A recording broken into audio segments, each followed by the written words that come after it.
to order. Mary, roll please. Yes, here. Here. Here. Here. Would you join me in the Pledge of Allegiance?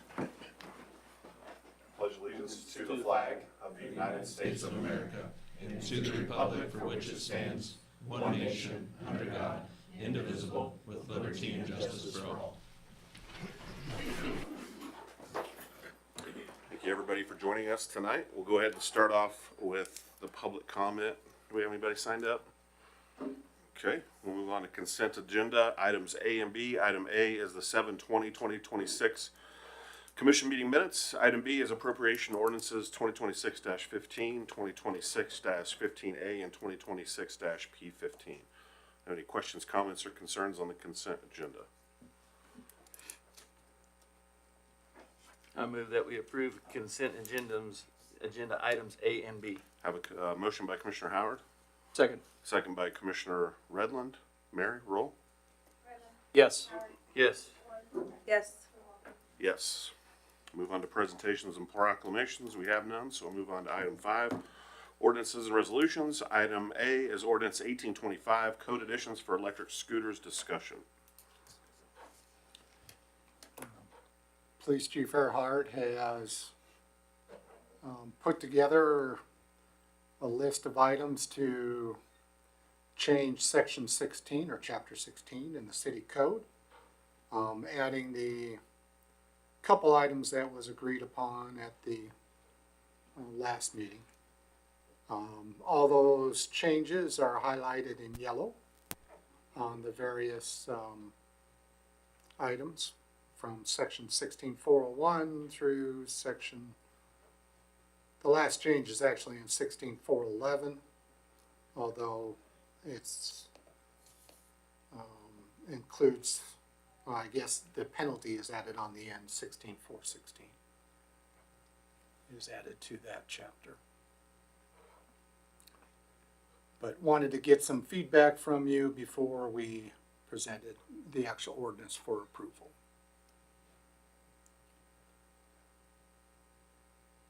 I think that overall agrees with what we stated in the previous meeting. I did want to put up another suggestion. How does the commission feel about safety vests, the high reflective with reflective and high vis? Do you think that that's too much? I just know that it would help assist drivers in seeing those individuals, especially at night. And I'd also like the opinion of Jason.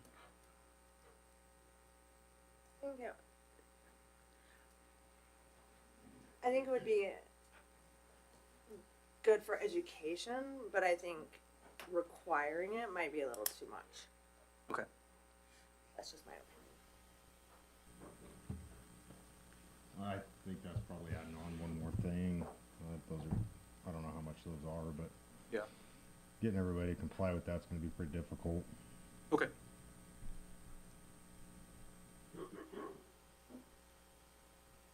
I think certainly what we have in the code here is an aggressive step in the right direction for sure. I think potentially is one of those things where we can try this, see if it works, and if we need to continue to make adjustments and add to it.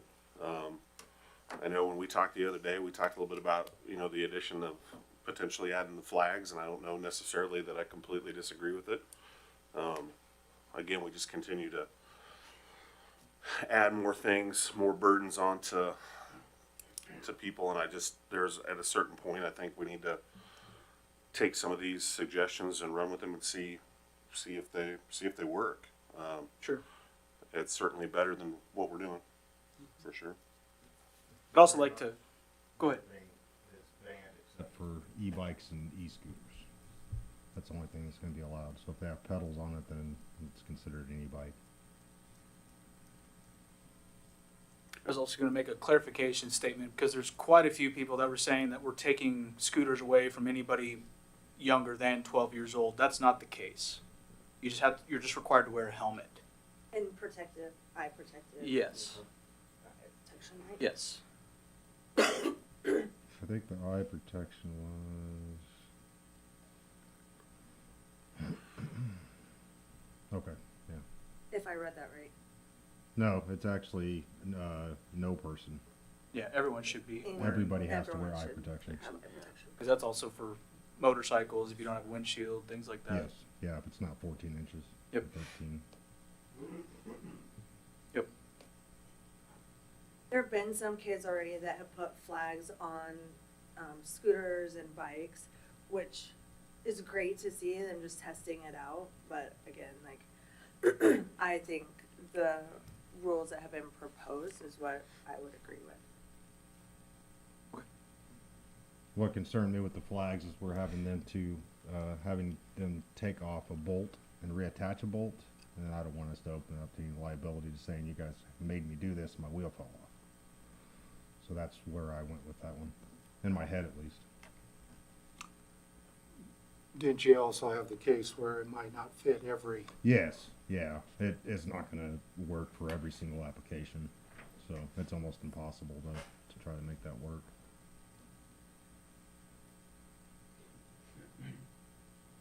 How did the testing of the e-bikes go? Good. Besides Except Carol for fell. getting off of them. Yeah, except for one fall off, but yeah, no, it went well.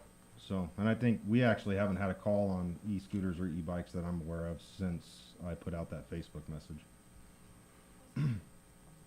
So, I think just getting the message out there that they could be taken away was maybe enough for parents to talk to the kids. I don't know. In your section 416, it talks about the penalties. I assume that would be enforced after a period of time when warnings are issued. So we give one warning, and then the second one is a citation. So I had written a citation to an e-bike for speed, and that was not the correct amount because Jake couldn't give that amount because it wasn't that way in the code. So that's what that change is.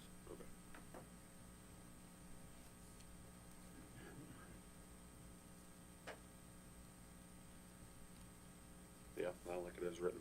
I mean, we got to start somewhere, so we can always change and do something different if something don't work. So Yeah, we'll see how it goes next year. I mean, pretty much next year. We got a little ways. We got school coming up, so that's going to be tricky. But Sounds good. so we'll present the formal ordinance at next meeting for approval. Thank you. yep. Move on to item B, resolution 2026-15, declaration of water watch. Mayor, members of the commission, we've been bringing up this the entire summer. The first step, according to the code, is section 17503, which when it finds that conditions indicate the probability of drought or some other condition causing a major water supply shortage is rising. The governing body can declare by resolution that a water watch exists, and it shall take steps to inform the public and ask for voluntary reductions in water use. In July, we ended up over 7 million cubic feet, or a little bit more than that. Ended up at, once the entire month was included, over 57 million gallons that have been used by the city. I also included in background information for this declaration of water watch, the water emergency, and then also the it does state the voluntary conservation measures, but then also additional water rates or mandatory conservation measures that can be implemented, or additional water rates. The one thing that was surprising to me is the excess water use surcharges. The phase one of the emergency water rates was anything over 10,000 cubic feet was a certain category. We had 3 of those customers, residential customers, in June, We had over 30 of those customers, 10 times that amount in July. And that, it's hard to get that in your head because cubic feet's not a measure that we're used to. But that would actually end up to be 74,000 gallons at the 10,000 cubic feet. So that's for one house, 1 yard, at least 75,000 gallons, if not more, for the month. And then there's also a charge for 5,000 to 10,000 cubic feet, so that's just split in half. There's obviously quite a few more customers in that category, a couple hundred. In that category, between 5,000 and 10,000 cubic feet, are basically between 37,000 gallons and 74,000 gallons. But all that staff is asking the commission to consider is declaring by resolution a water watch at this time, as we continue forward. It had also included information. Shauna attended a groundwater management seminar, and regarding the additional items, I mean, she did have a comment made to her by state water officials that they do notice Goodland's water usage and our usage on this edge of the state and how it affects things. And I also included in the packet, I think, I'm just after the water watch, yeah. That it shows our average, the last municipal water use report, which is actually previous years to this one. Our average for our region was 236 gallons per person per day. And obviously, and for the upper Republican region, it was even more than that, which is basically about 10, 12 counties up in the northwest part of the state. It was 233 gallons per person per day. Now that's both winter usage and summer usage, so it averages out. But if you went back to that first figure as far as 57 million gallons and divided it by how many people in town per day, we're up in quite a bit more. Of course, I can't go to it quick enough while I'm talking, but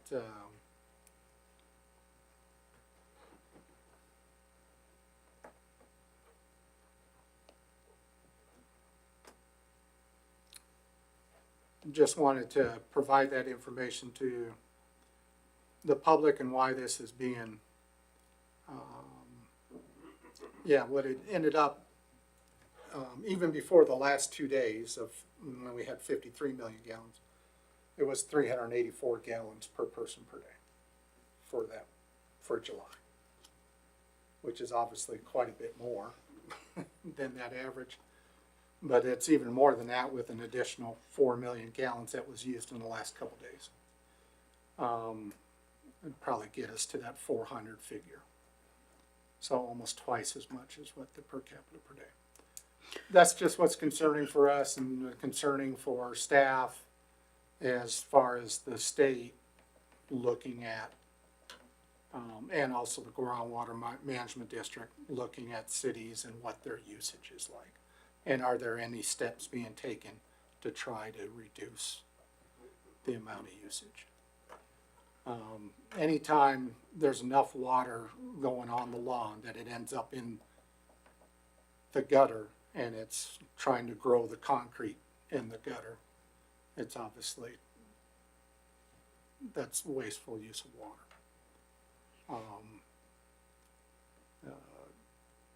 Aerate your lawn, do other things to help your lawn be able to survive the summer, and thrive. But that's what the staff is requesting from the commission. I've got a question. All right, the state regulates how much water a farmer can use. Are the cities regulated too on how many cubic feet we can pump by the wells or not? We do have water rights, yes, and we do have a maximum amount that we can pump Per So, each well. per each well and then also in total. total. So how many acre feet can the city pump totally? I don't have that right off the top of my head. We haven't reached that figure yet, no. But I just wanted to see where we were at towards our total amount. Okay. I mean, if you 57 million gallons is 152 is 165 acre feet of water that we've used, so it's more than that for the month. Right. As an acre feet, it's 300 and basically 26,000 gallon is 1 acre feet. So I was just curious if we were halfway there, or 3/4 of the way there to our total number. No, we are good as far as water rights. We don't come to the end of that. But that's not the only consideration that No, the I state just- takes into. No, I understand that.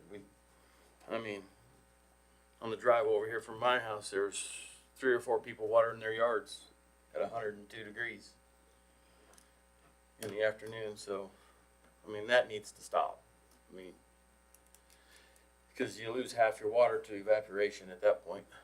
And you're also risking like burning your grass as well, because it's just too hot to water at that point. Curious what the repercussions from the state are if we continue to use at this rate. I mean, are these suggestions as far as the groundwater management district? Will we face fines at some point? Right now, it is just recommendations. It is not requirements or prohibitions or that type of boundary. Basically, the only boundary we have is regarding water rights. It does take in consideration about, do you have adequate supply, no matter, even if you have a well go down or 2 wells go down. That's, part of the consideration as well. And I didn't mean to contradict you, Commissioner Howard, but I was just trying to point out that there's several things with it that the state considers. They are getting to the point where they are going to start considering additional either asking or requiring the same type of reductions from city usage as from the producers or the farmers and their water rights. Because they've had to reduce 15% and now they're being asked for an additional percentage. Now, 1 circle pivot or 2 circle pivots equals what our production is for the entire city. But there's different considerations involved. So, sorry, go ahead. No, go. I was just gonna say it's, basically we've been asking for voluntary compliance at this point. It hasn't really worked. If we make a motion tonight and move into a water watch, do we have a plan for what kind of increased messaging that we're going to do to make sure that the public is aware of the situation that we're facing? We'll do some additional publication regarding this resolution and regarding the water watch. And then that the city will be looking at taking additional steps if it doesn't. If there isn't some activity to reduce the usage. Of course, we're going to get cooler temperatures now for a couple days, but in August, hopefully won't be a complete hot the entire month, but that will probably be the limit of our additional information getting out. is it feasible to send out some type of, I would say through the mail, notification to those 34 residents that had more than 10,000 cubic feet, if I'm saying that right, or the more than 74,000 gallons used in July, just so that, like, bringing more awareness and education to them. For example, like, when I saw this, I logged in and paid closer attention to my water bill to see, like, how much I've been using. And previously, when we lived in another state, they actually send out postcards, and it says, you know, the water may be going up, and here's what you use. So it just really calls your attention to that, and it makes you pay a lot more attention to that. So is that feasible to send something out? That could be done, yeah. It's a possibility. I would say some of the people are well aware of it because they've called me about their water bills, so I think they probably know that that they're using that much water. But I think it would probably be helpful to send out additional messaging to at least the high user, residential users that, hey, keep an eye on this. And what we might include in that messaging is if additional excess water use surcharges were added, this is how much more This is your what it bill would would be. Mhm. Because it would be just the cubic feet or the gallons over that amount.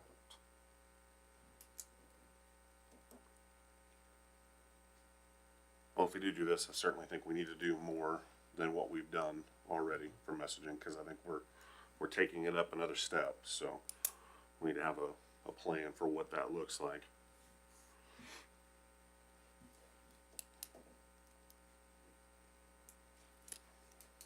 Yes, sir. I'll make a motion to approve resolution 2026-15. I have a motion by Commissioner Redland, I'll second. second by Commissioner Cloyd. Mary, roll please. Howard, Yes. Floyd, Yes. Redmond, Yes. Showalter. Yes.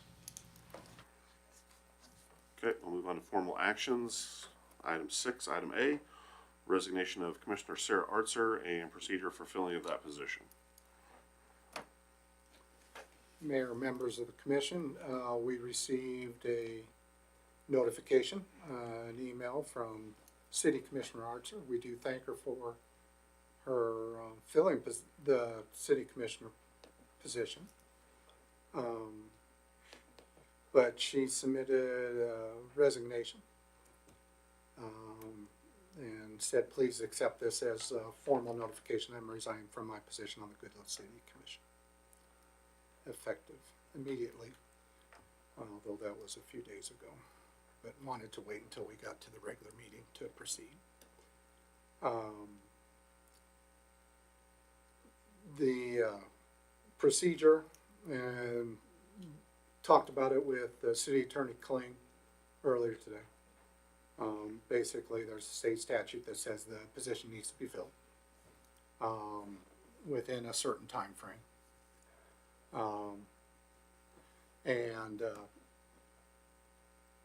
Jake pointed out a statute that is in general over all cities. It says it needs to be filled within 60 days. The procedure that we took last time this occurred was when Commissioner Thompson moved out of the community and had to resign the position. We asked people to come and speak to the commission, and then the commission made the decision at a following meeting as far as having a motion and a second and a approval of someone to fill the term. So that is what occurred last time this occurred.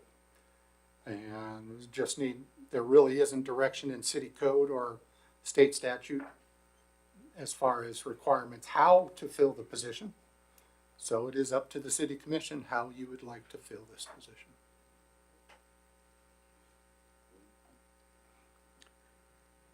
Is this position just for the rest of that term? Is that what, did we state that? I just wanted to make sure I was. The term For Mr. Thompson. would be for the remainder of that term until the election would occur at the end of 2027, in November 2027, and would take the seat, or whoever won the election would take the seat in January of 2028. So it's basically for the next year and a half, or a little bit less than that.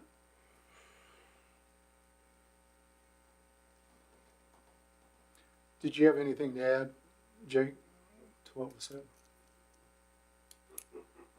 Do you feel like it's enough time if we gave the community until our next meeting on the 17th to have interested parties?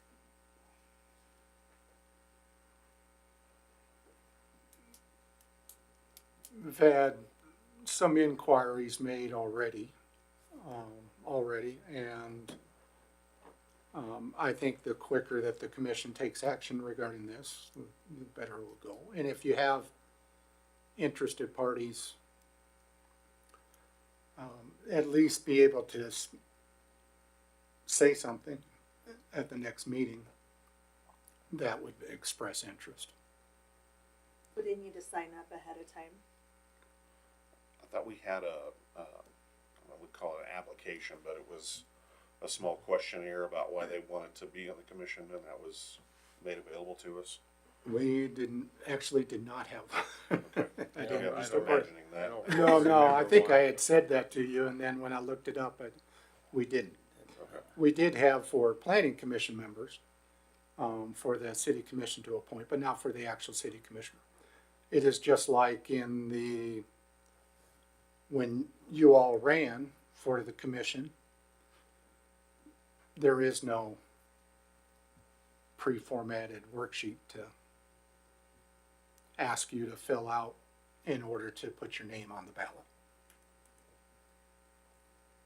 I wonder if it might make more sense than for us to advertise and say, if you have interest in serving on the city commission, come within the next 2 meetings, make that known during public comment to allow for questions.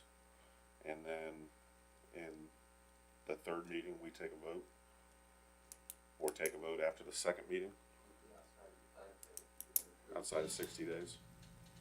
My suggestion, if you're gonna do that, you need to set the date that they need to appear. Otherwise, what could happen is you have a group of people or people that are interested, show up at the first meeting, somebody listens to what they have to say, and then somebody shows up at the 2nd meeting saying, well, now I have much better ideas than all those people. My suggestion, set the date. I would, if you want to advertise, that's fine, although again, from history, as much as we like to believe everybody wants to get involved, you have some people that have had interest, but at the same time, I don't know how fruitful that was, but that's up to you.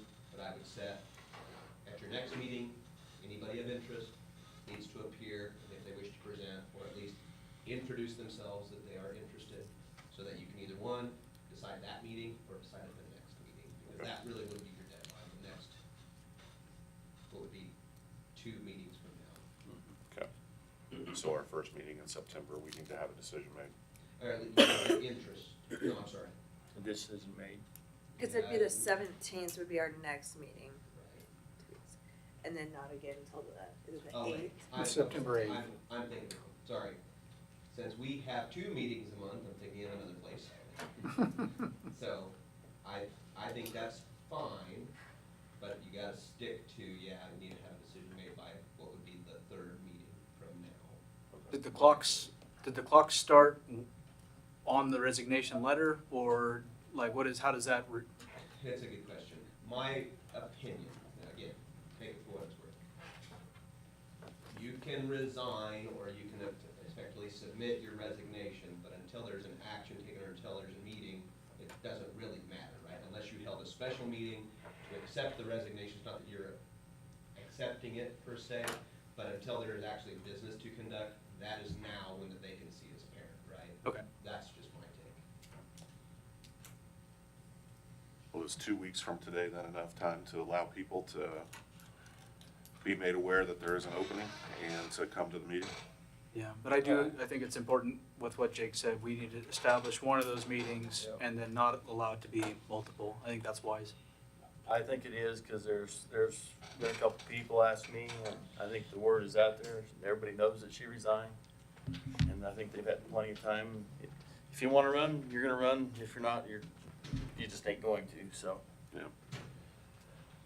So if we have if you come in by the second meeting, the next meeting in August, and a decision on the first meeting in September, we should be great, and it's a timeline, stick to it and be done with it. And realistically, Huh? I don't think anybody's gonna come out of the woodwork, you know, a month after that. I think at the end of the day, whoever's interested, they will appear. I wouldn't push it out any farther, just from history. You want to stretch this out all year? All right. Cause you know me, I'm just chomping at the bit to give you another Open Meetings Act. Love that talk. Well, that works for me, if that works for you guys. Yeah, I that think works. that's a good plan. Okay. So do we need a formal action to accept Commissioner Archer's resignation? Not necessarily, same idea, or somebody that hold their office, so there's nothing really to accept, but now the vacancy is Okay. apparent. Okay. I think we do need to do at least one advertisement in the paper to make it known that they need to be there. So if we do one ad, and And that'll be next Wednesday, so. we have time to do that. What was that? I didn't hear you, Mary. What did you say? I was trying to figure out their timeline, and if we get there by Friday, they should have it next Wednesday, Okay. so we should be good. And do they have to follow a process to sign up for the comments? I think they just need to sign up for public comment, and then when they come up, make it known that that's what they're here for, and we can ask them questions. I would do it both ways. If somebody shows up at the last minute, they can sign up for public comment, otherwise it would be wise for them just to get on the agenda as a presentation. Okay. But, yeah, same idea, if somebody decides last minute, you know what, I'm interested, they can come and sign up. And just to note, there will also be something written on this meeting, so like there'll also be another, addition to like this being talked about. Just want to bring that to your guys' attention. If we don't fall within that 60 days, then the city's forced to hold a special election, correct? Yeah. We And you want to gotta try do to avoid that. And then you gotta do that within 45 days after that's left open, so. And then what? Then, you, Well, let's try to have this thing filled then. Sound good? Sounds good. Sounds good to me. Okay. All right, we'll move on to item B, engineering contract for fueling system at airport. The city was awarded an aviation grant from KDOT Aviation to replace the fueling system at the airport. Total grant award is 90% of the participating cost, not to exceed a big number, $700,020. EBH has submitted an engineering contract for approval by the commission. This contract is for both design and construction engineering on this project. So, design engineering services are $28,700. Construction engineering to actually oversee the construction are not to exceed $28,700, and then project closeout a small amount of $2,500.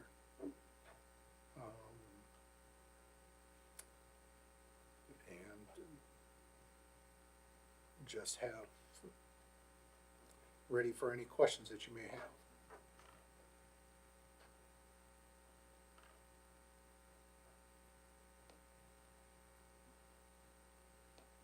And the funds are available for the 77, basically 800 in the airport fund. Yes, and it's, well, 90% of it is grant, and then Right. Yeah, I was just talking the 77. the 10%, yes, is available.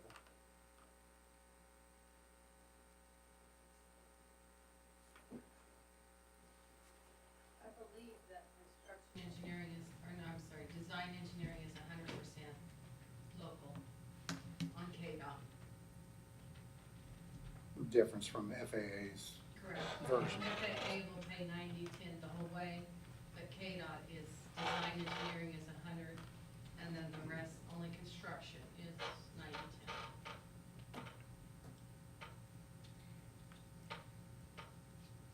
Fueling system has been an issue identified by the airport board for several years, so. But we've had other projects to take care of. Now it's become a possibility to do, so. Could you just compare and contrast a little bit what the current fueling system we have and we're using is like compared to what this project could potentially do? One of the big differences is the current fueling system is in the ground, and there's always concern with this type of fueling system in the ground. So if there's found to be leaks or anything else, then you end up with a situation that they have to be Contamination. removed. The new system will be above ground and will be located at the edge of the apron patio area. And it'll be much easier to access, actually, because the current system is behind the buildings and kind of tucked in a corner to be able to get to it at the airport itself. The new fueling system will be much more accessible, and we'll also have a system that allows for self-service. Actually, Colette's came into City Hall today because we're working out details of their renewal of the FBO contract. And Scott mentioned again when he was called in the middle of the night to come fuel the plane. And he says that happens quite often. So that situation.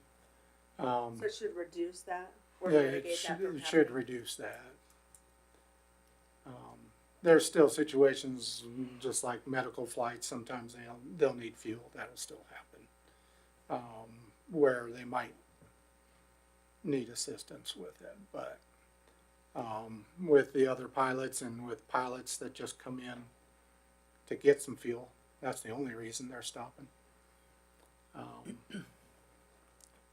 As Scott related earlier today, I'm out of fuel. It's, I don't know, it was 3:30 or 4 in the morning. Can you come fill me up? And then find out it's just a few gallons worth. It's like, okay, I came here and helped you out just for this. Mm-hmm. So, at the top of the screen is the patio area, and it'll be off of that patio area. We'll just bring that down just a bit, Josh. It'll be on the north side of that, where his cursor is right now. That's where it'll be. That's where it will be.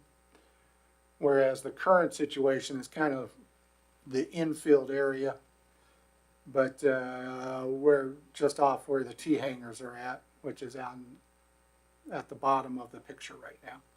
That long, narrow, that's the T hangers. Right there. Just beyond that is where the fueling system is now. So obviously, just from the map, you can tell that it'd be much easier to access and get to. Not very convenient. And sometimes with the size of planes too, is it gets to be a problem getting behind the T hangers to get the fuel as well. And those tanks will be dug up and removed and filled. That's part of the project. And then I might have missed it, but what is the timeline, if approved, on when it would start and when it would complete, or estimated at?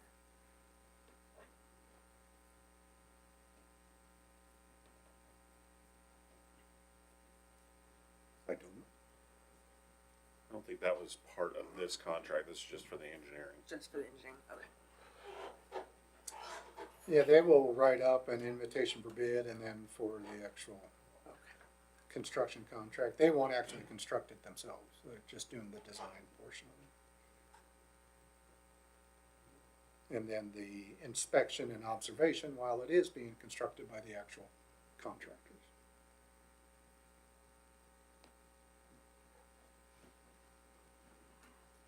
Any other questions, comments, or concerns for the engineering contract for the fueling system? If not, I make a motion to approve the engineering contract for Evans, Byerly, Hutchison and Associates for the engineering contract for the fueling system. I second that. I have a motion by myself, second by Commissioner Cloyd. Mary, roll please. Howard, Yes. Floyd, Yes. Redmond, Yes. Showalter. Yes. Move on to item C, Workforce One lease at City Hall.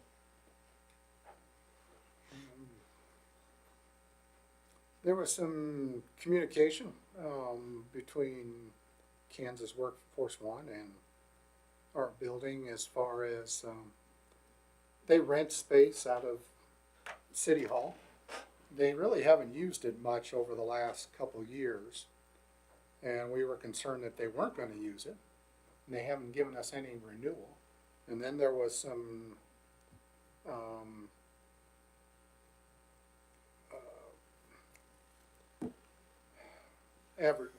advertisement stating that they were going to a mobile situation and weren't going to need the space.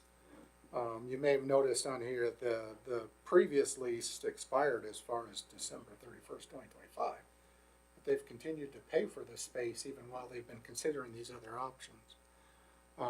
But now they are going to be using the office, and they are looking for, and they basically have done it statewide, looking at their different office situations and renewing the leases all at once. So that's why it's coming to you at this time. And this would be continuing the leasing office space in City Hall. We've also done a little bit of modification to City Hall in order to allow them a separate entrance into City Hall so it doesn't disrupt city staff.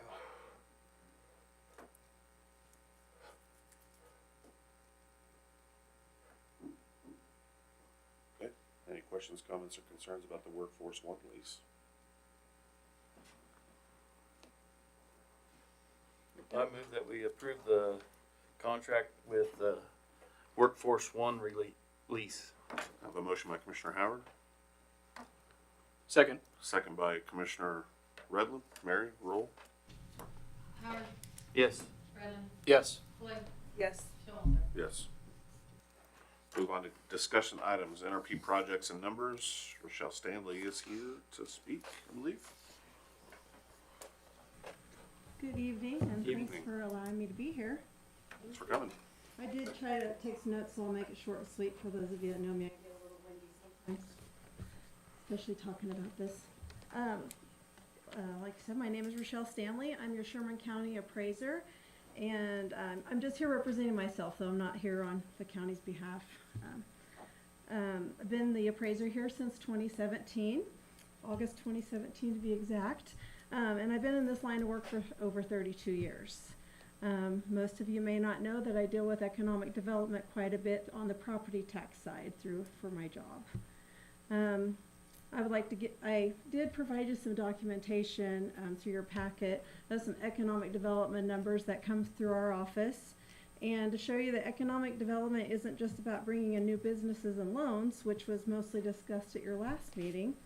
It's also wanted to give you some history about Sherman County Community Development, forming from my perspective as an original board member. Economic development, it's not just about jobs and new businesses. It's about establishing new housing, revitalization, new construction, and many programs. Some of the tax incentive programs that I work with, and these are acronyms. We love acronyms in my world. NRP, EDX, IRB, CID, STAR, TIF, RHID, and those are just a few. The one utilized the most in Sherman County is NRP, which is Neighborhood Revitalization Program. Our program, our countywide program, gives a rebate of 90% of the new taxes generated for 5 years on something that has costs more than $5,000 and your value increases $5,000. This is a very low threshold with construction costs if you've done anything new, and anybody can apply for it. The new appraised values for 2026, so these are January 1 numbers, this is the date that we deal with. The new rebate numbers, appraised value is a little over $11.7 million. So this is not the total appraised value this is just the new value added because of the program. This is consisting of 67 projects right now over the 5-year period. And this year we added 13 new projects. This is economic development. When you see our ambassadors at a ribbon cutting ceremony, that's celebrating economic development too. We also have one economic development exemption in the county right now. I provided you guys a copy of the Board of Tax Appeals order. They're the ones that actually grant, the exemptions. This is currently a 10-year tax abatement. And the way it works is the first year was 100%, and then it's 90, 80, 70, and so on. And they had to create 31 jobs. I believe all of those were full-time jobs that they created. And they do have to file paperwork with me annually saying that they meet the criteria that was set in order for them to get the abatements. This was a multi-million-dollar project where SCCD and myself spent over 2 years helping the company receive the exemption. This is actually an extremely fast time frame for these kind of exemptions, believe it or not. But this company is a big company with capital, so they had very few hurdles. They've also applied for these exemptions in other counties, so that made the process a lot faster. Part of economic development that most people talk about is the TGT, or the bed tax. This tax is collected when you either stay at a hotel, motel, bed and breakfast, or Airbnb. It's a tax on the consumer. This money is to be spent for tourism and travel to bring people into our county. This tax is established by the Sherman County Commissioners since it is a county tax. SCCD does not set the rate of this tax. Most counties actually have a city and county bed tax, and we're fortunate we only have one. And the current rate is 5%, which I believe was established around 2019. And then, like I said, I want to give you a little history of the SCCD. I know none of the current city or county commissioners were on the boards at that time, and so I feel like history matters on how things got started for those that may or may not know. I also want to say that I'm grateful that I live a place where city and county governments can get together and actually, do something positive for the county. You'd be surprised how many communities they don't have that. So I commend you guys for doing what's great for your community there. So SCCD started around 2019. So before SCCD was formed, the Economic Development Director was a city employee. Convention and Visitors Bureau was its own entity, and then Chamber of Commerce was its own.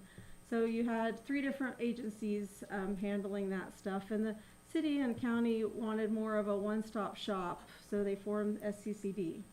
The city and county wanted it to be more of an independent board where they're not controlling the day-to-day functions, and that the employees are not city-county employees and getting city-county benefits. They agreed to fund it, which I believe was based on the same amount that was being funded back in 2019, which was the $90,000. So 2019 the budget was $90,000, 2027 it's $90,000. So they've remained that budget the same for 8 years, which is pretty impressive dealing with budgets, especially after COVID. It was decided that the city commission would appoint 3 members and the county would appoint 3 members, and then those 6 members would appoint the 7th one. And so it was like an application and interview process that happened in order for the city and county to pick their members. I was fortunate enough to be picked as one of those board members. I'm not from Goodland, I'm not from Sherman County. I don't have a local last name. Being the county appraiser, you don't have many friends, and I still was picked for the board. Our board had 7 members, and we were starting this board completely from scratch.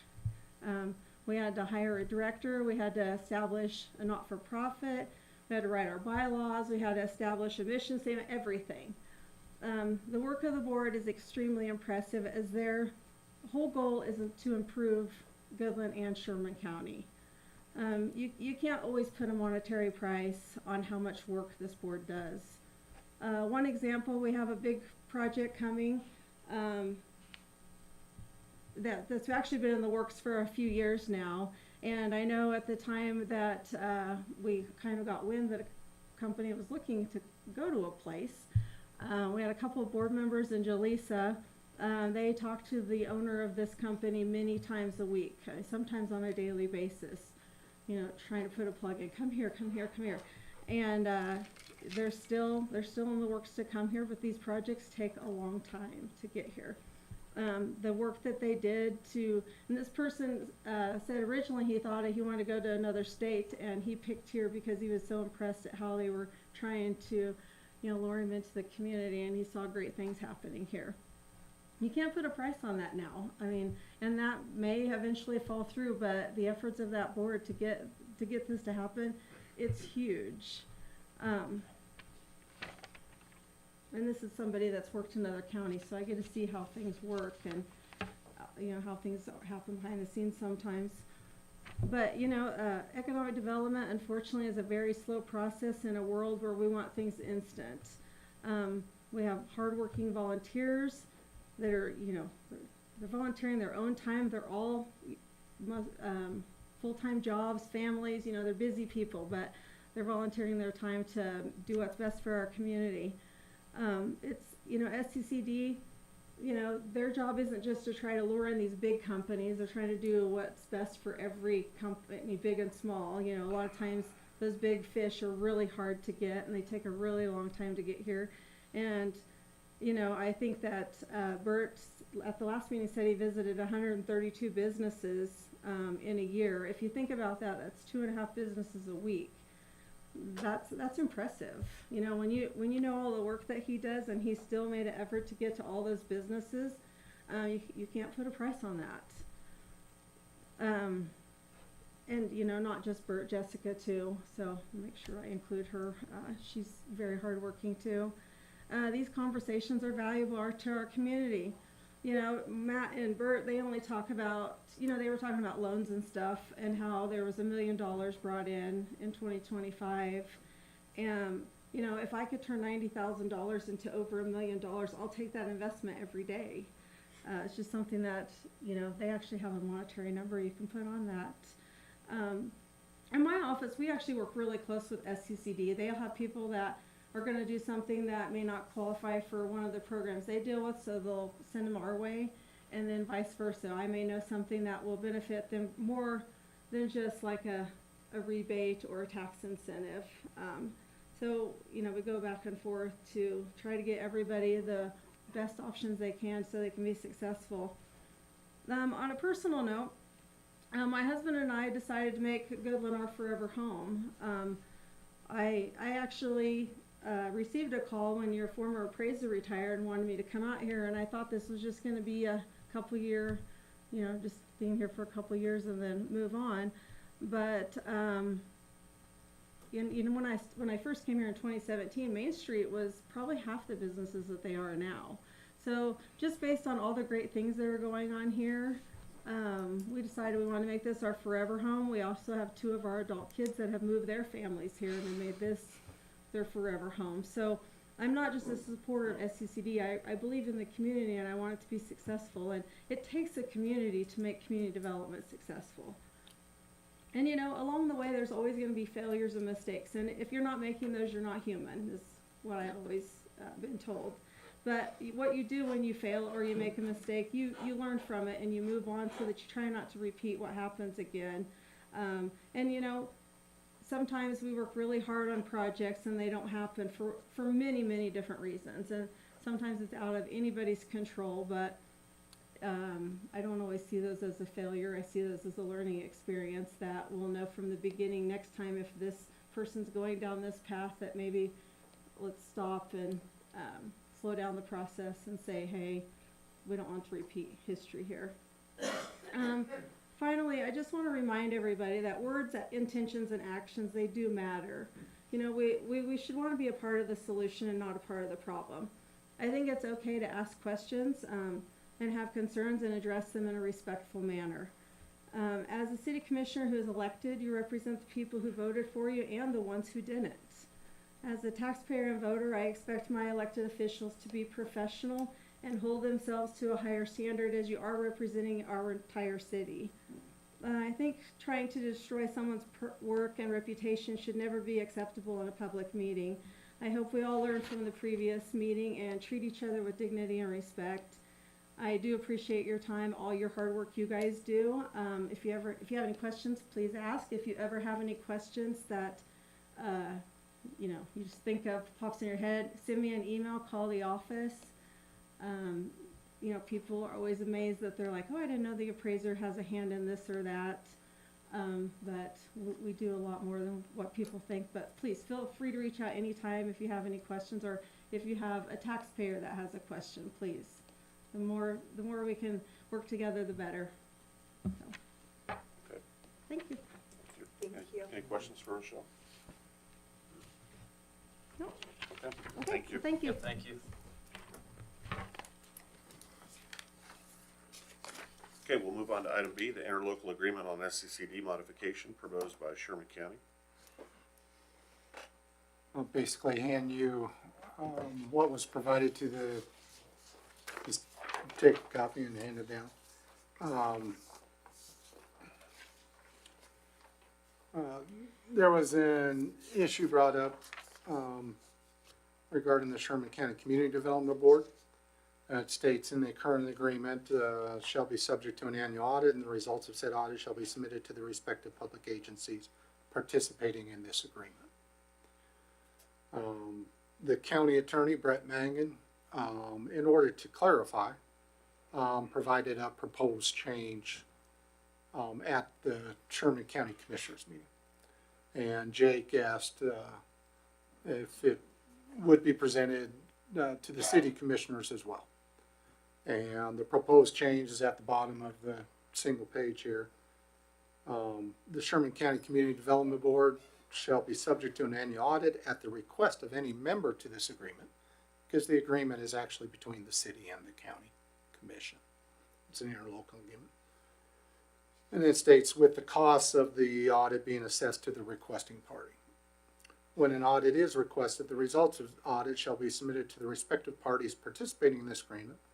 Nothing in this agreement shall be deemed as requiring an annual audit without a request being made from a participating party in the interlocal agreement.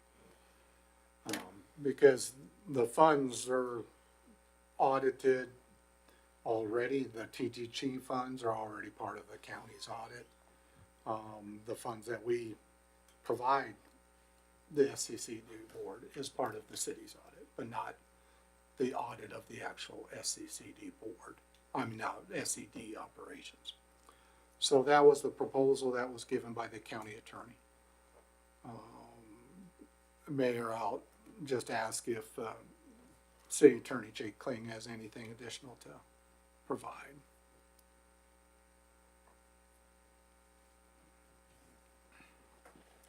The county attorney did state that if it was agreeable, he would prepare the documents required for it. And that's all this is about, actually. Okay.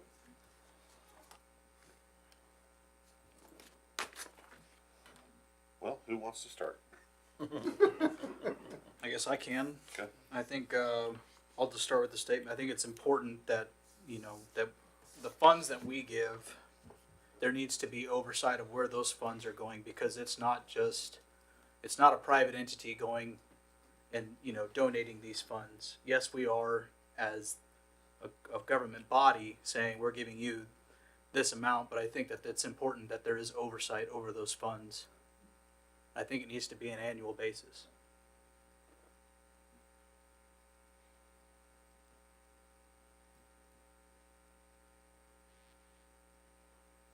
I'm curious, you know, the audit that we participate in every year,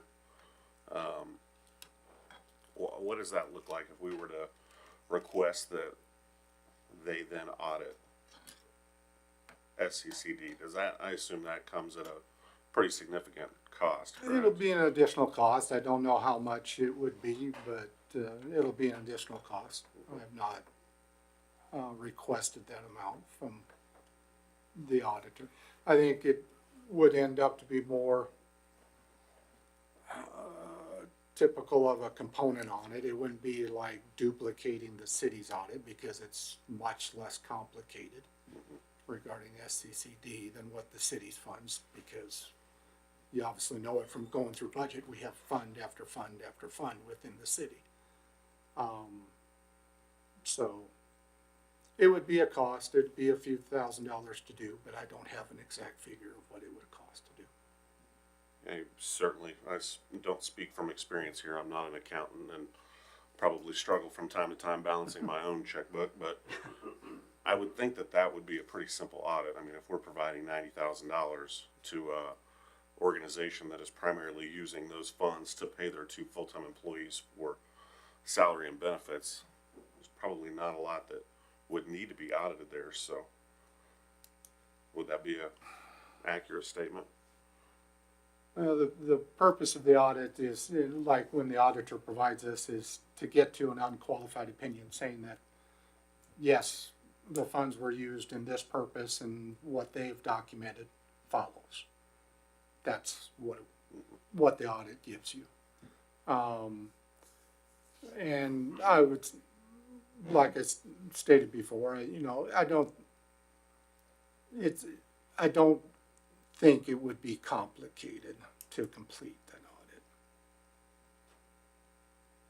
It just would be the extra cost and what else would need to be involved with it. What other similarly situated boards do we have right now that if we ask this of SCCD, then could potentially set us up then to have to request this of others, like the library board and who else? Like the cemetery board, the Library is That's part of it. ours. Okay. The one I would think of is where you pay the GAC. Mhm. Because the library, all their money is funneled through here and is audited through us. Did I say cemetery? Yes, I just said the GAC. Yeah, but the cemetery, all their money is funneled through the city. Mhm. But the GAC, where you give them the money at the beginning of the year. Okay.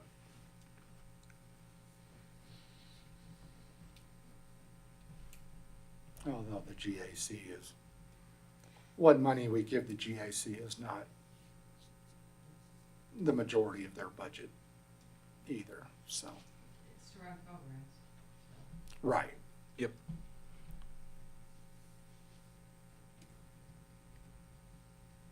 So if I'm understanding this correctly, the current language is an ad hoc audit, the proposed, or, let me say it correctly. The current language is an annual audit, and the proposed change is basically an ad hoc audit. It just, If requested. if requested, I would use the words requested rather than ad hoc. If requested.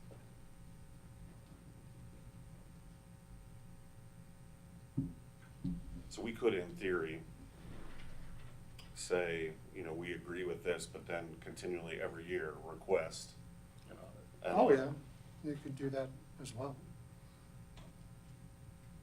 Which would be at our own direction through our own accountant, auditing only the money that we provide them, right?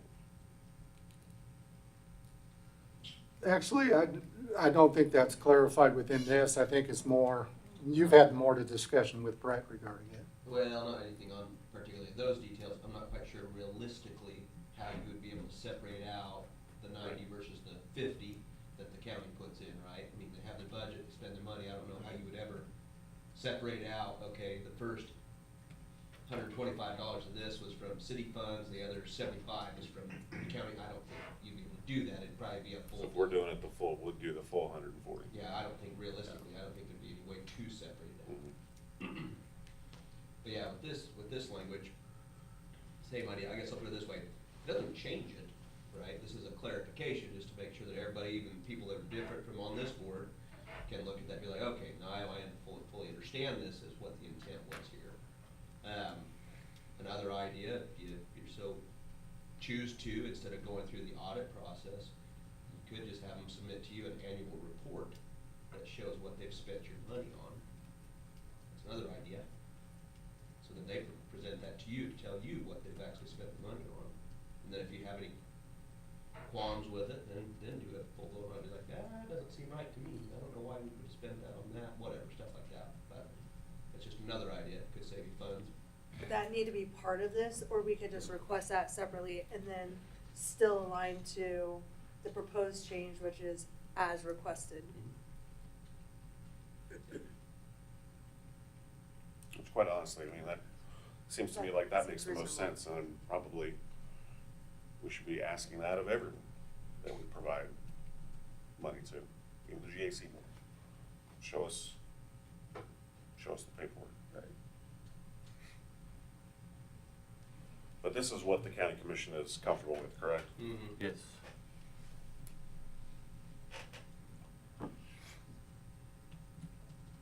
And if we decide that we want the audit no matter what, this is gonna come at our expense. If the county doesn't join with you, correct, right? If Yeah. something comes up, everybody's like, yeah, I feel like it's a good idea, then obviously both the city and the county would join together in requesting it. But ultimately, yes, the answer would be, it's inherently unfair if one party is not interested in doing an audit, that then they would be saddled with trying to pay for it. Sure. That was the idea.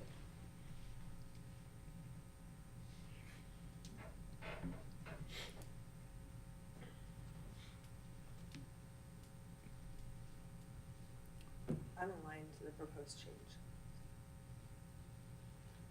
I certainly don't have an issue with the change. I think, and it would be my opinion that, you know, we follow what the requests from the county commissioners are. I think we need to ask every year, hey, can we have a copy of where the money has gone? And I think with all the, you know, the things that have gone on this year, you know, as far as citizen complaints, I don't see that there'd be any reason that we couldn't say, maybe this year is a year that we find out for sure what that costs additionally to have them audited next year as part of our audit. You know, I don't wanna commit to something if it's gonna cost us $25,000 right now, but if it's an extra $2,500, I think that's an extra $2,500 Well spent. well spent. If nothing else, to put to rest any of the comments, complaints, or issues that have been brought to us, so. I'm good with this. I think every year they need to give us their information, and then we see what an audit coming up next year from our auditors would cost us. I wholeheartedly agree with that statement. I still think an audit, especially with that amount, it's just for the city's sake. I think it's important that we audit every year, in my mind. But I understand your stance. And if they come to us and say that this could be just considered part of your regular audit every year, then throw it on there. Doesn't hurt anything. Mm-hmm. You know, I'd just be interested in knowing what exactly the additional incurred cost was gonna be. Sure. Why doesn't staff come back at next meeting with estimate of that cost and give you an idea regarding the audit?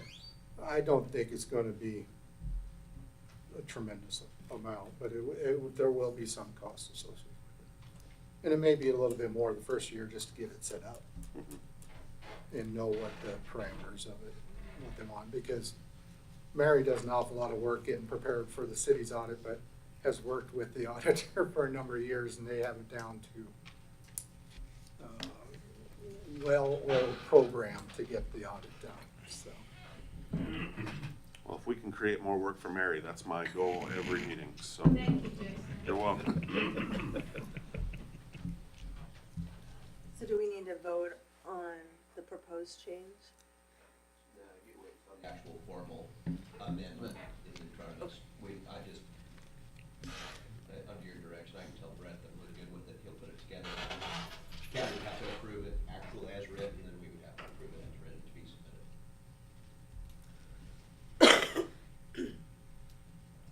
And in that time frame, we would get the cost for it and know what it will be.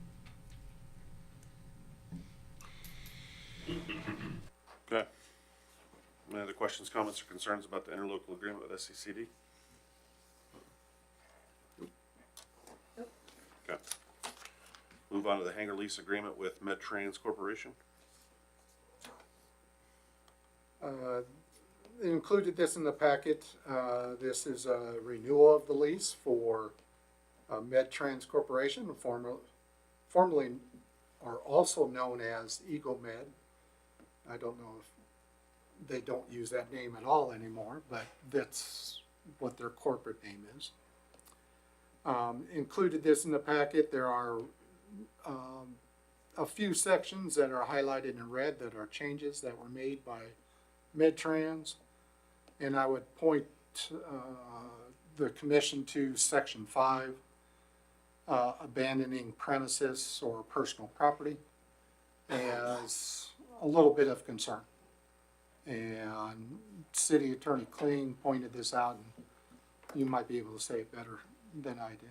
Well, when we were discussing all this, the main concern was we don't want them just to take the space and then not house the airplane here, right? So we proposed the agreement saying that, okay, but you can't leave it vacant for so many days, right? I think first we did 15 or 30 or whatever, they wanted 45. After that, the idea, the concern would be if they have to take the airplane for maintenance and it takes a while or whatever, they can't control that. So then the idea was like, okay, if you have your initial 45 days, and then as long as it's gonna be beyond that, that they would have to provide us with written notice and a proposed date which they would be back. They added this additional language in there, what just me, I don't really like, because it says, but you don't have to approve it, and it doesn't really have any effect on this agreement, or doesn't really have any effect on there. Ultimately, nullifying the whole purpose of having the 45-day window anyway. My opinion then, just simplify it. You got 45 days. If you're gonna be outside that 45 days, you need to submit written notice that we don't have to approve, written notice that you're gonna be outside of the 45 days with an established or an estimated date of when you'll be back, not to exceed an additional however many days. The concern that I have, if we wanna talk about it in theoretical terms, as it's written, what they can do is show up, put that airplane in there on day 1 of this lease, take it out, write you a letter saying we're gonna be outside of the 45 days and that plane will be gone indefinitely until the end of the lease term. And if you follow the language on that agreement as they have it written, it doesn't do anything to their rights under the lease, so they can just do it. That's not what you want, right? That was the whole point. So I think just get rid of that, simplify it. You got 45 days. If you're gonna be outside of that, we need written notification of when the plane's gonna be back, but that, even that date can't exceed an additional blank number of days. That's my suggestion. 3 months or whatever. I mean, our whole goal is to keep Eagle Med here with, or what it's called now, here with the services close to the community. So I would be in favor in whatever language to make sure that that happens. We can terminate that lease for any reason we want, right? Not particularly, no. Not particularly. Because they wanted to change it from a month to month to a true 5-year lease. That So was we would also- have to wait that 5 years before we could terminate that? Yeah. Because under that current language, as far as it being vacant like that, now if they violate any of the other terms, that's different, but in this realm, no. As it sits right now.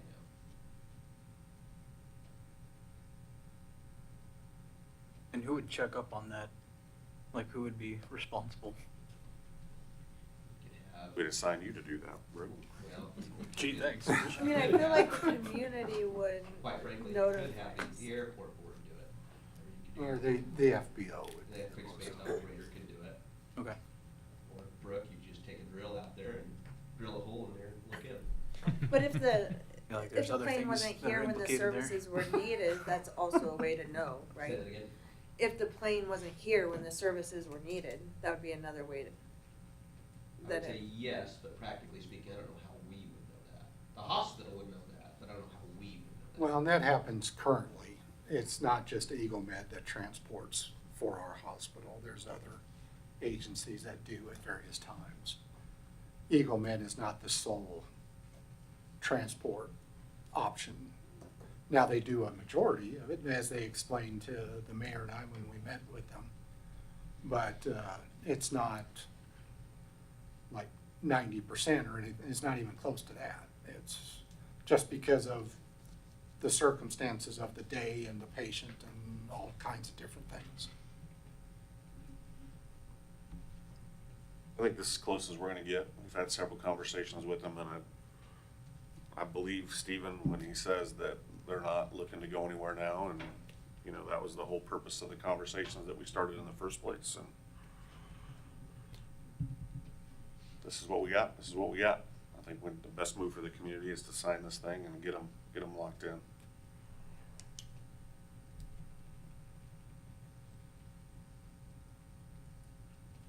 And Mayor, to your question, it does state in section 2 that either party may terminate the lease earlier by giving 90 days notice. So it doesn't mean the entire 5 years if circumstances warrant that. Well, as long as we have something in there where if we need to make it, try to fix things, if they go sideways, we can do that. Might not be right away, but I'd make a motion to approve the hangar leases agreement as presented here for the MedTrans Corporation. Second. I have a motion by myself, second by Commissioner Howard. Mary, roll. Just 1 second. The second was by JJ? Yes. Okay. Floyd, Yes. Bradley, Yes. Howard, Yes. Shore. Yes. Move on to item D, the 2027 budget staff direction. One item that was asked for by the commission at last meeting, and we have it at your positions, is based on the appraised value, and then that delivers the assessed value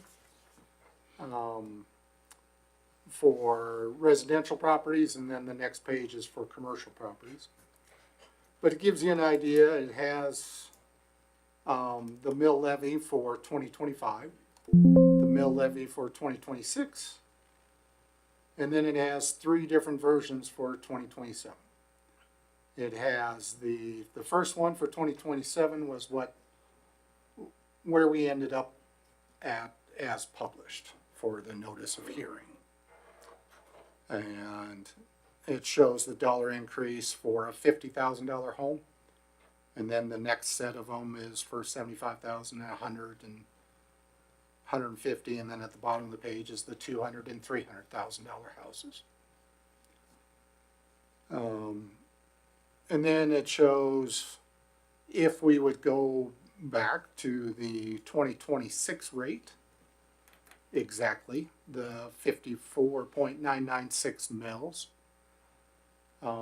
That's the second version of the 2027. And then if we met R&R, or made cuts sufficient to get down to that, which actually reduces the overall rate to 54.511, as you see there, or 0.054511. That's just the math that shows that.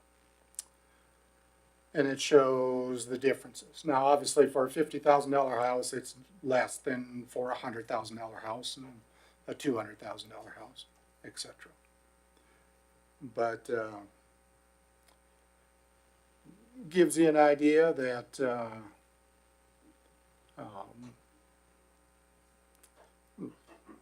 for a $100,000 house, which is the third set of numbers, it shows that the actual increase, now for the city taxes only, that's not taking in counties, school districts, Sunflower and Extension District. The current, what was published, would be $8.56 would be the increase in property taxes as a result of that mill levy. And then right below that 856, it has a dash, which means it's even. It would be the same amount. That's if your house is exactly the same as far as the appraisal.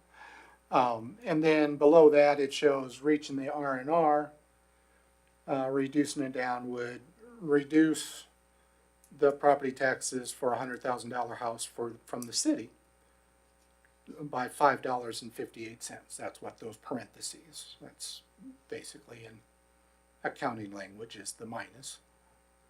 So that would be the reduction.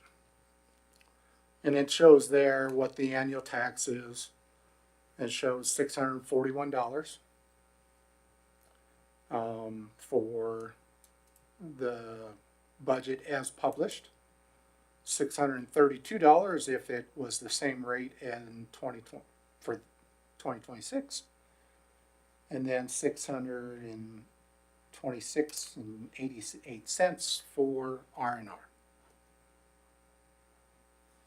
So that was one question that was raised at last time, and you can look at this, and then it also has the percentages down below, and then your second page.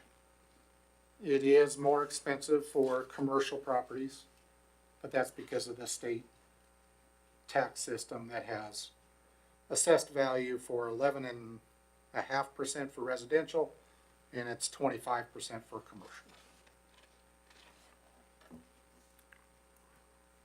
So that is one part of it.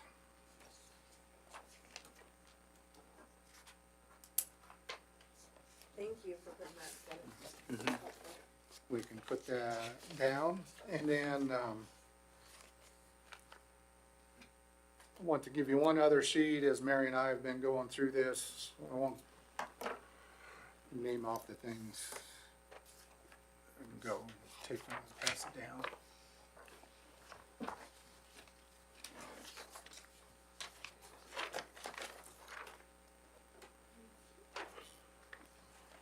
And this just shows that these are the budgets for the various tax funds, which is general, debt service, library, employee benefits city, employee benefits library, and the airport, which the airport we don't have any tax dollars going to this next year. And then in the red numbers down below, had actually worked out, and this was from a proposal that I'd given to Mary as far as, and I'm just using the total numbers.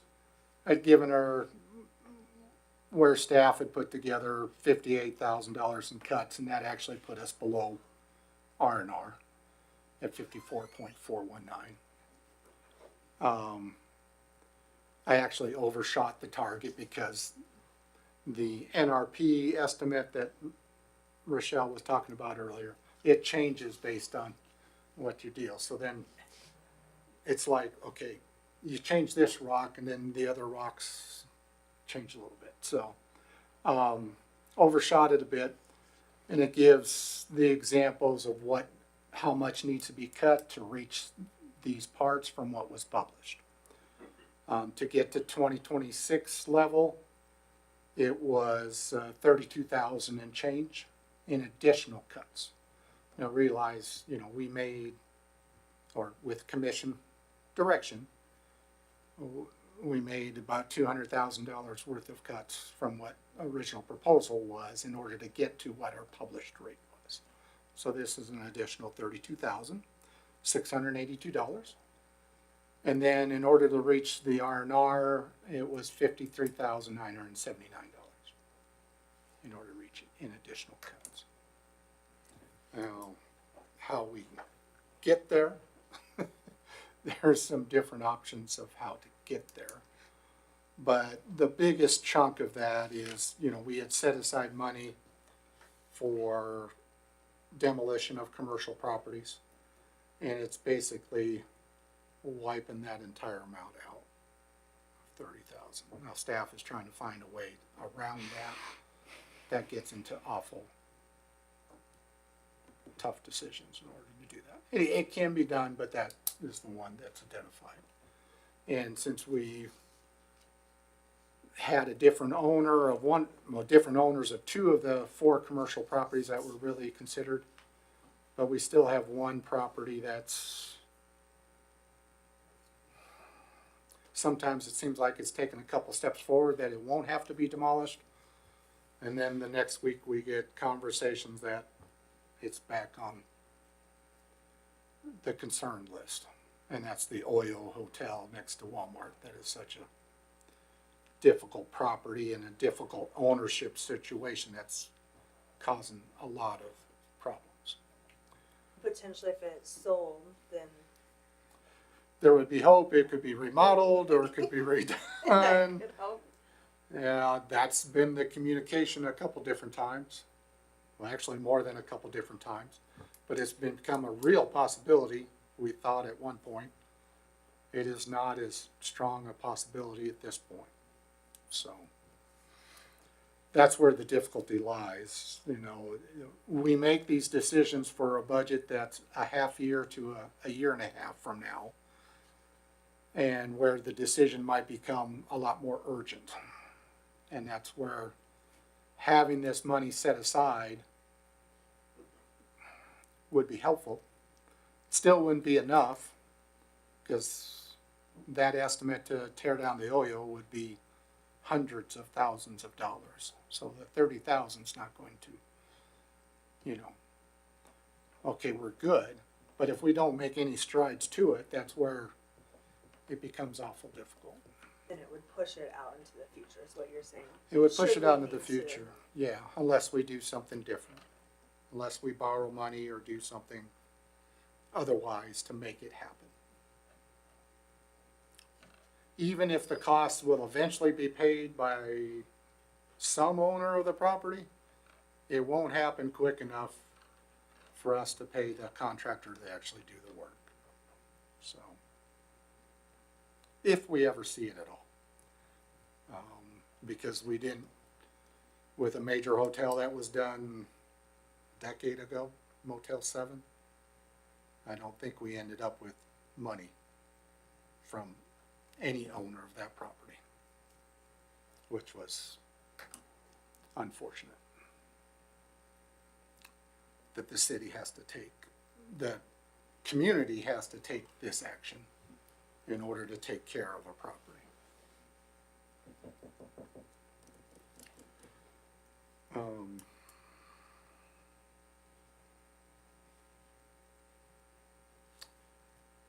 The other major things that,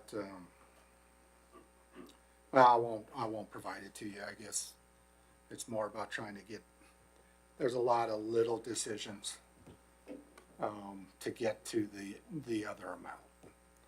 And what staff needs before we get to the hearing on September 8th is, where do you want to end up? So.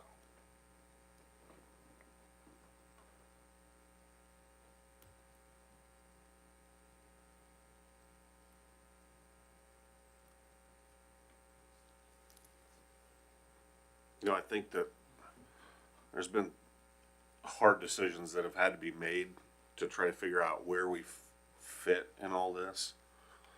And one thing that has been in the back of my mind is, we've talked to different, entities that we fund throughout the year.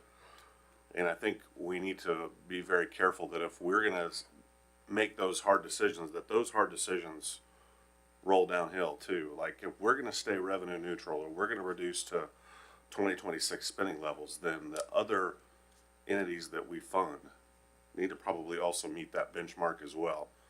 Because if not, we're just robbing Peter to pay Paul. And I know that at least, the one I can think of right off the bat is the library that has requested a raise in their budget, and they're very well deserving of that. But we're having to make tough decisions here.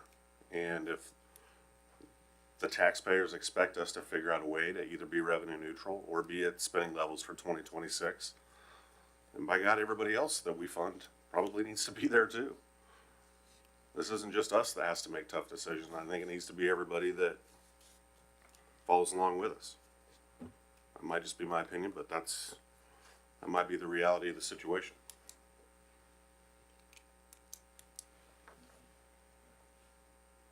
I continue to hear from the people that call me that they want us to either be revenue neutral or be back to 2026 spending rates.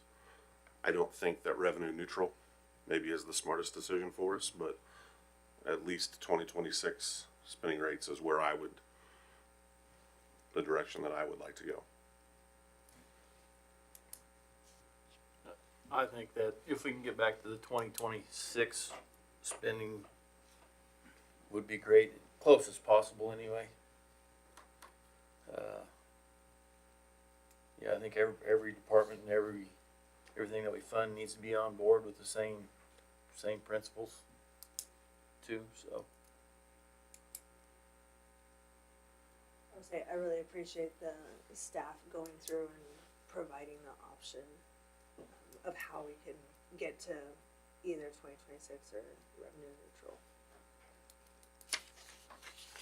So we don't have the huge increases.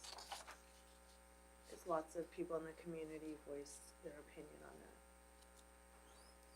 that. I don't think it's a huge increase, but it's an increase, and that's what I hear from the people that communicate with me is, you know, hey, like I say, it's $8 on, it's $10, it's $15, doesn't matter to them. It's the optics of a raise at this point, and I understand that might be kicking the can down the road on some issues right now, but that is what the people are conveying to me.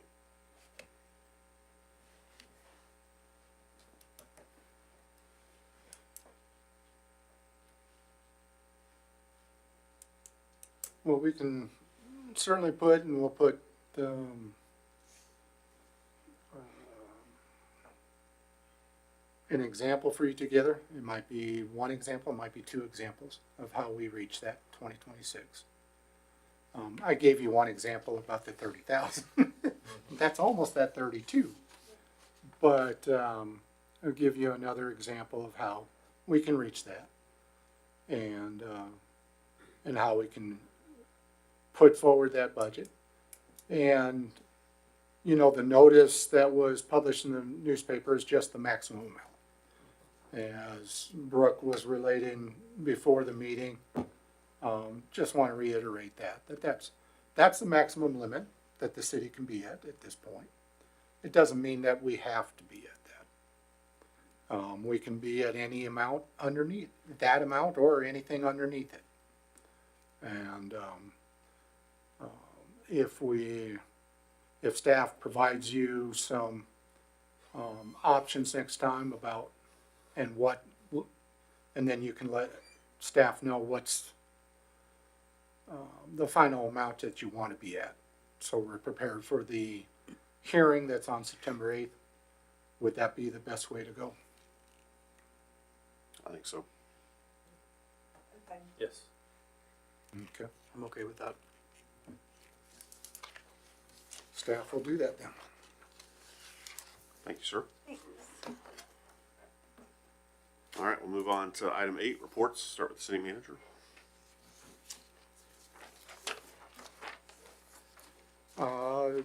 Remember, a week from Friday is the Park and Play concert, as well as the citywide barbecue that's put on by the city.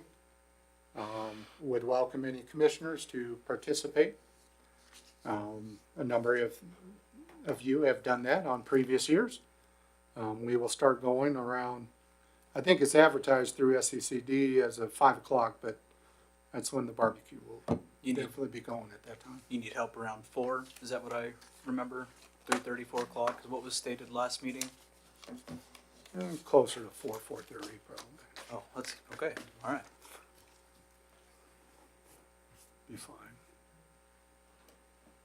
And the public is welcome to that.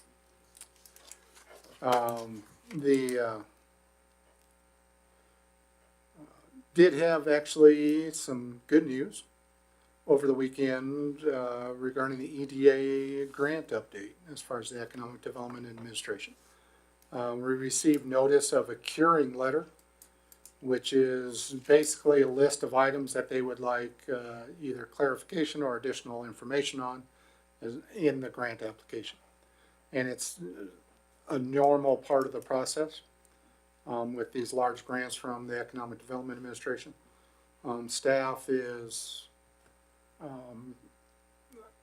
already made contact with Merchant McIntyre, as well as James Redmley with KMEA Mid-States for some answers to the questions that they asked, for some clarifications. And then we'll be reaching out for others. They're asking for the response to the curing letter to occur by the end of August. And usually once that curing letter is completed and submitted, then the EDA will actually take action at their full committee as far as the actual grant application and awarding the grant application. There may be another intermediary step between that, but that's my understanding at this point regarding that grant. We are also having a meeting with EDA officials within the next week for them to explain some different points within the curing letter. But that's what's happening at this point, but there's actually action been taken by the EDA. So it's moving forward. So appreciate that. Also, Andrew was unable to be here tonight for EBH, and he will be here at next meeting for a presentation on the 8th Street project. So he had a conflict that wasn't able to be here tonight. So, and that's all I have for this evening. Any questions, comments, or concerns for our city manager? Now I'll move on to city commissioner reports. So start on my left with Commissioner Redland. Tomorrow is time to vote, so make sure we go out and vote. I know it's just the primaries, but still important that we get out there, go make sure you vote. I think polls are open just right over here, across the way from City Hall, 7 a.m. to 7 p.m. Okay, Commissioner Howard. As we all know, the fair's going on. Be safe driving around the fair and everything. We don't want nobody hurt or anything like that, and enjoy it. That's all. Commissioner Cloyd. Nothing else for tonight. And for the mayor's report, I have nothing to add. So I would entertain a motion to adjourn. So moved. Motion by Commissioner Redland, Second. second by Commissioner Cloyd. All those in favor say aye. Aye.